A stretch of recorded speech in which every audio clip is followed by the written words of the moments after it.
And welcome back to Children Lifestyle, ladies and gentlemen. That's right. Two of our sponsors, Fanatics.com. Get your fishing license, everything with Fanatics.com. Especially if you're a Nuggets fan and a Las Vegas Knights fan celebrating championships in Vegas and Denver.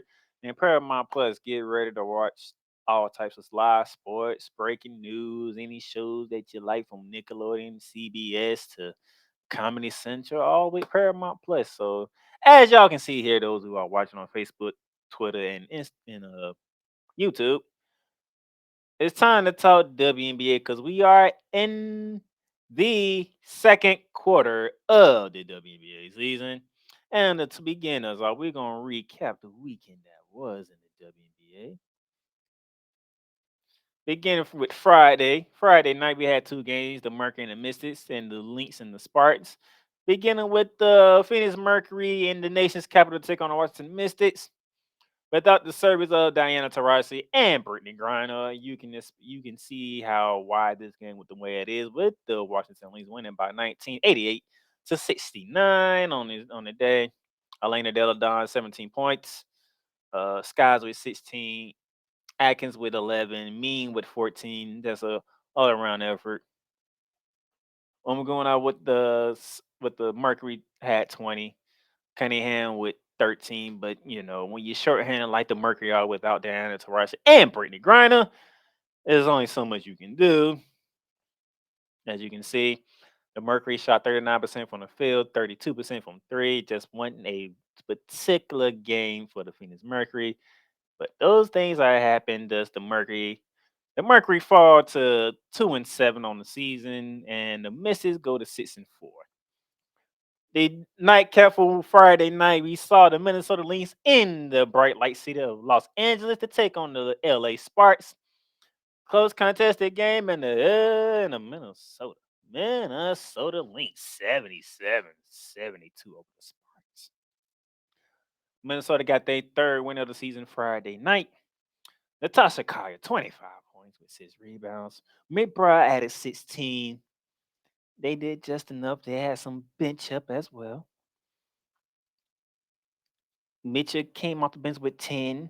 You got 7 from Benham and 3 from Allen. So your bench gave you 20 points off the bench. You got 25 from your star player, Natasha Collier, 16 from McBride, one of your guards. That's all it takes. As for the Sparks, Hanby, 14 points. Canada, 22 points. Not a good game for Enrique. Enrique struggled without her sister.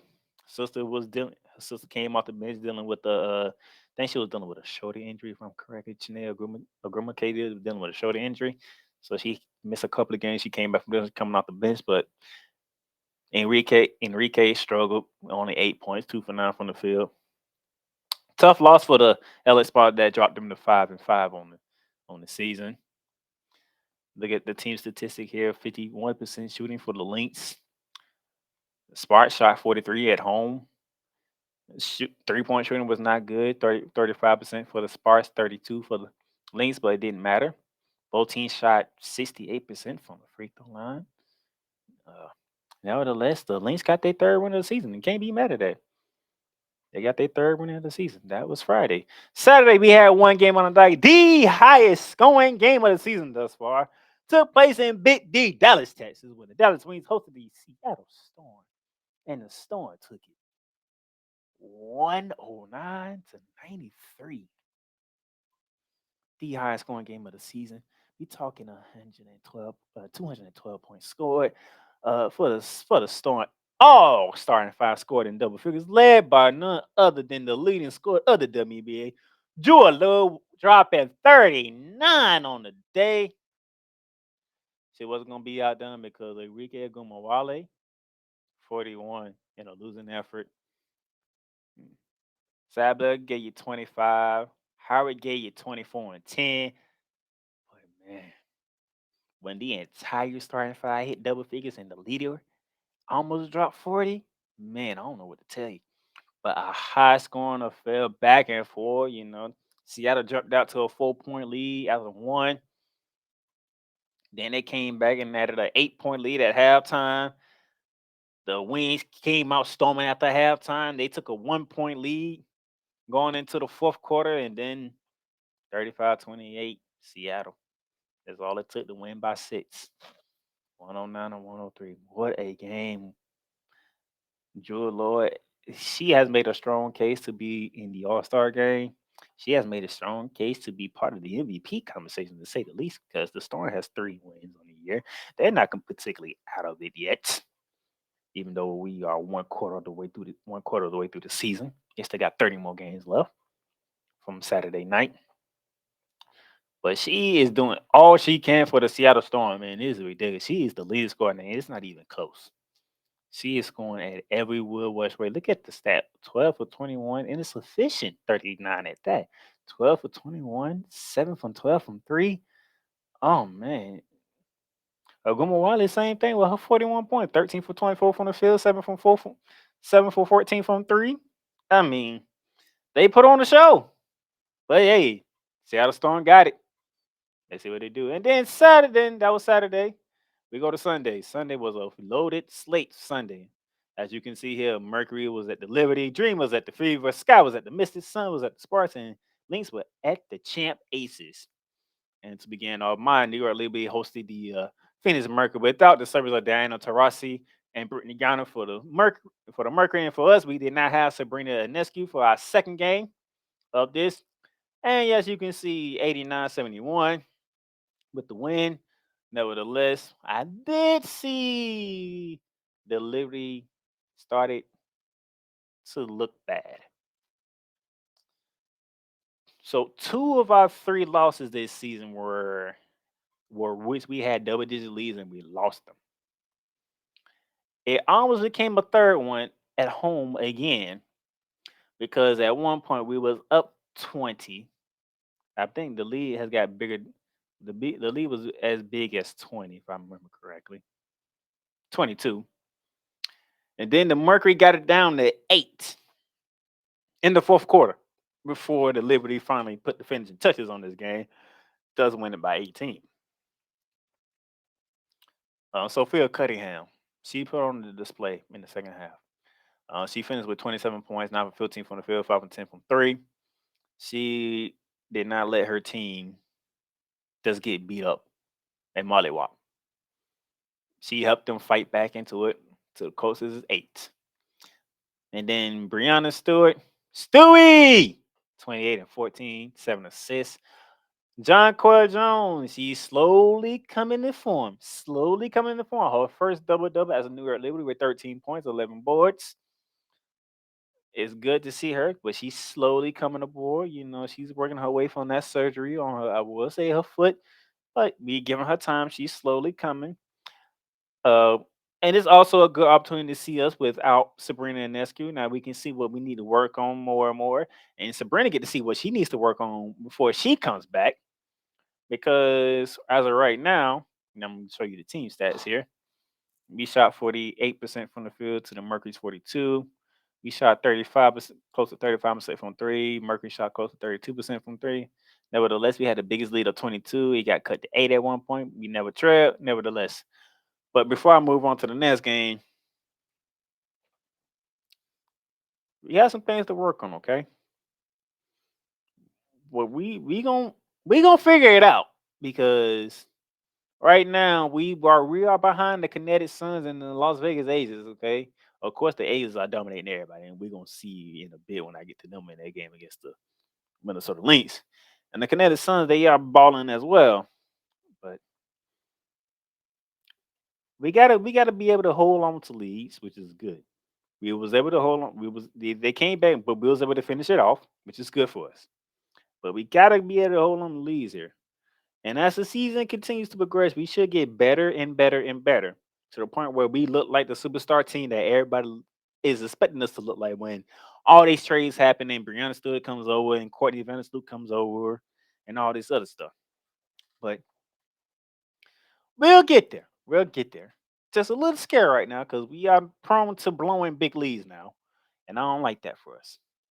Now, a team that is on the horizon, a team that's getting it together, the Atlanta Dream that was in Indiana to take on the Indiana Fever, Haley Jones versus Aaliyah Boston. But this is Alicia Gray's day. Okay. Alicia Gray wasn't having it. 25 points. Ryan Howard dropped in 21. Coffee dropped in 11. Cheyenne Parker dropped in 15. Haley Jones only gave you 8, but it didn't matter because the Atlanta Dream 194 win in Indiana. They third consecutive road win. Now they are sitting at 5-5 on the season. And then the Indiana Fever dropped to 4-7 on the season. Aaliyah Boston, 25 points, 6 boards.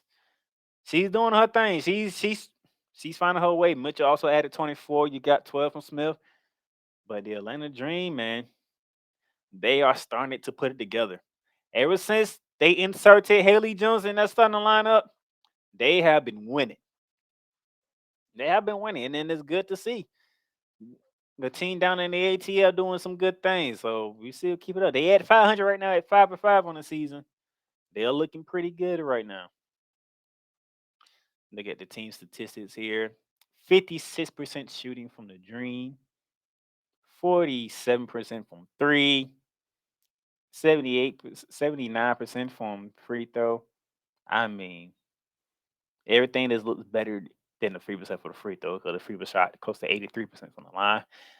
Fever shot 45% from the field and 21% from three. And then you're the home team at that. The Dream never trailed. They had the biggest lead of 18 and only won by 6. But the Atlanta Dream are putting it together now. Do not sleep on the Atlanta Dream. They are coming. From the Indiana back to the capital of DC because Washington Mystics hosted the Chicago Sky. And with an 8-point win, 77-69, the Washington Mystics moved their record to 7-4 on the season.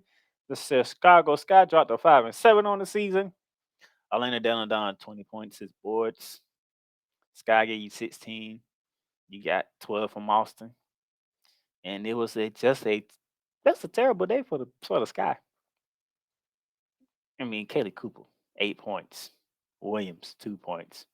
E. Williams, 9 points. Smith, 8 points. I mean, Marbury's the leading score. Marbury gave you 11. Your leading scorer came off the bench. And that's Morgan Bristol. She gave you 16 off the bench. That's your leading score if you're the Chicago Sky. Excuse me. If your leading scorer is off the bench, it better be some astronomical numbers for them to be the leading scorer for your team over your starters. And then when it's the leading score of your team is only 16 points, that's a problem. That's why the Chicago Sky took a nail. A big one on that one because your leading scorer can't be 16 points and it's off your bench. That just can't happen. Okay. Team statistics. I mean, they shot 44% from the field, 30% from three, and 64% from the free throw line, which is abysmal.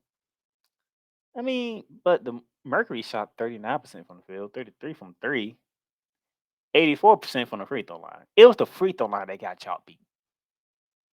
Okay. 22-9 and made free throws. That is 13 points right there. The blockers lead was 17. The Mercury won. I mean, the Mystics won by 8. I mean, good gracious.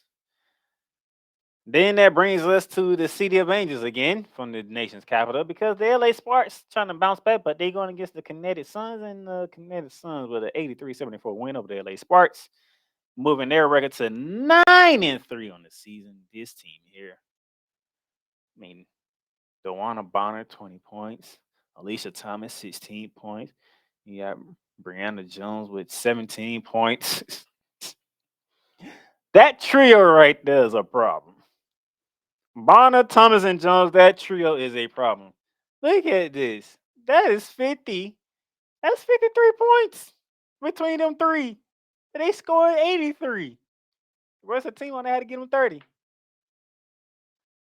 Now, now the Aguma case, she had a better game than last game. 19 points, field team boys, 5 assists. Only shot 7 for 20 from the field. That's a lot of shots. Stevens 12, Canada 14. It's just the Sparks are struggling a bit, 5-6 on the season.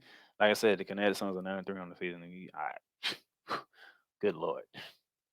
The trio of Bonner, Thomas, and Jones is problematic for the WNBA right now. We knew what we expected, what the Aces were going to look like. We waiting to see how my New York Liberty finally gets it all together, and then the Kinetic Suns is out here bashing people too, because they got and all they stars are the big girls inside. Look at it. DeWanna Bonner, she's a forward. Alicia Thomas, a forward.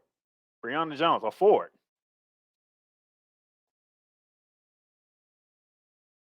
These three are lethal, man. They are lethal. Man, my New York Liberty better watch out because we won the first one. We won the first one.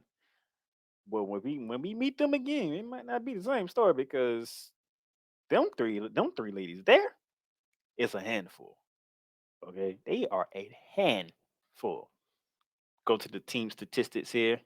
53% shooting for the Suns to 41% from the Sparks. 3-point shooting, 40% for the Suns, 21% for the Sparks. Oh my gosh. Ugh. 14 for 9. I mean, 4 for 19 from 3. Ew. Boy, that's rough.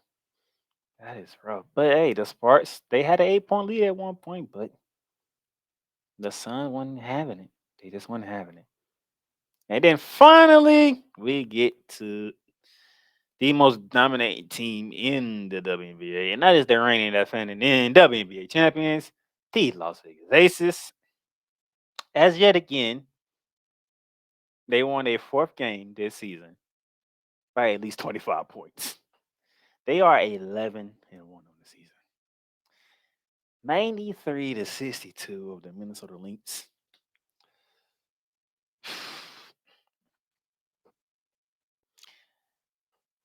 It's bad.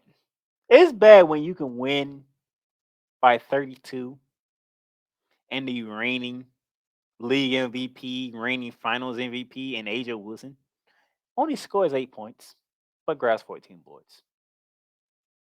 The reigning league MVP and WNBA Finals MVP only scored 8 points and this team won by 32 or 31. Jackie Young, 24 points. Kelsey Plum, 21 points. Chelsea Gray, 17 points. Candace Parker, 11.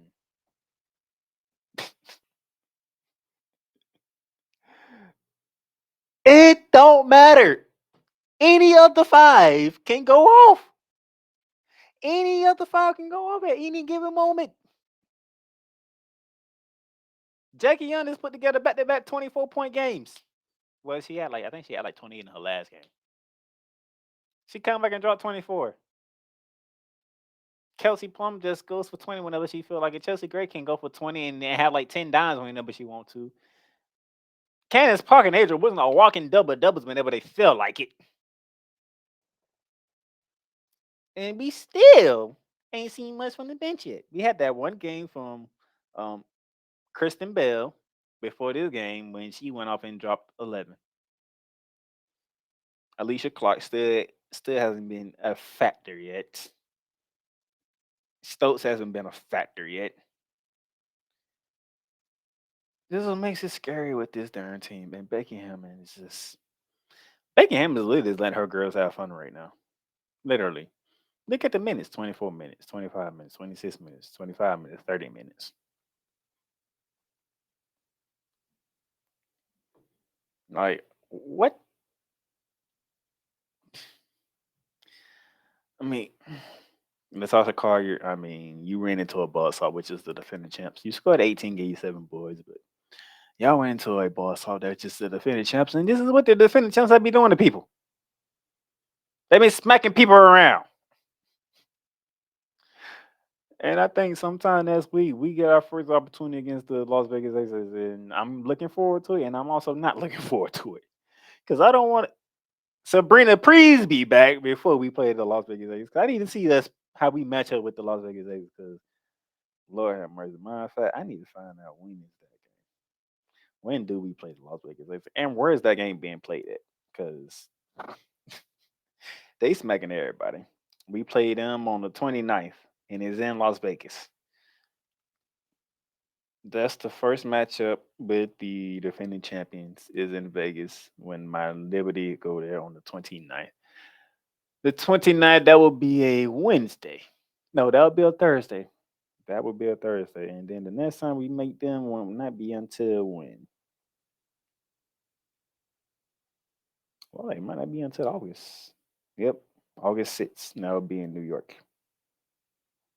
So we pretty much have about 9 days before we say our first meeting with the defending champion because they is rolling everybody 10-1 on the season. They shot 47% from the field, 33% from three, 86% from the free throw line. For the Lynx, 33% from the field. The Minnesota Lynx shot the same percentage as the Aces shot in 3 points. This is so the Aces shot 33%, which is the same percentage that the Lynx shot in the entire game. The Lynx shot 16% from from 3 point range. The the the beating that they put on these girls is ridiculous. It's just ridiculous. All right. The Aces is unstoppable. All right, here's just the current standings of the WNBA right now. As always, I just mentioned 10-1 is the reigning defending champs. Right behind them is the Kinetic Suns at 9-3. We are in third. If you're a Liberty fan, we're sitting in at third at 7-3. The Washington Mystics 7-4. The surprising Atlanta Dream is up there, 5-5 on the year to round out the top five. And as you see on the other side, the East and the West is breakdown as the Suns lead the East. Of course, the Aces lead the West. There's no competition in that. Okay. Commissioner's Cup standings right now. You see the Aces at 5-0 over in the West. The Kinetic Sun are 4-2 in the East. We're tied with the Atlanta Dream at 4-3, with the New York Liberty and the Atlanta Dream tied at 4-3. And for second place, and second place in the West is the Dallas Wings at 3-2. And I don't see them catching the Aces whatsoever. So we're just gonna leave that right there. All right. And before we get out of here and call it a day, games tonight. Tonight, ladies and gentlemen, beginning at 8 p.m. on NBA TV, the Dallas Wings are hosting the Atlanta Dream. Can the Atlanta Dream make it four straight road wins? They beat the Liberty. They beat the Suns. They beat the Fever. Now can they beat the Wings down in Big D? Then at 10 p.m. on CBS Sports Network, the Minnesota Lynx and the LA Sparks. Also at 10 on NBA TV after the Wings and the Dream get together, it's the Suns and the Storm today. And that is tonight, ladies and gentlemen. Tomorrow, Wednesday, you have one game on the docket. It is the Las Vegas Aces in the desert to take on the Phoenix Mercury. Will Brittany Griner and Diane Sparks be back for that game? If so, can they make a difference and try to hand the Aces their second loss of the season? We shall see. 3:30 NBA TV. And then Thursday, ladies and gentlemen, we have a triple header, beginning with a double header on Prime Video at 8 p.m. The Washington Mystics are in the Windy City to take on the Chicago Sky. Also at 8 p.m. on CBS Sports Network, the Suns visit Minnesota as the Suns and Leafs get together. And following the Washington Mystics and Chicago Sky game at 10 p.m. on Amazon Prime Video, the Indiana Fever, they are on the road to take on the Seattle Storm.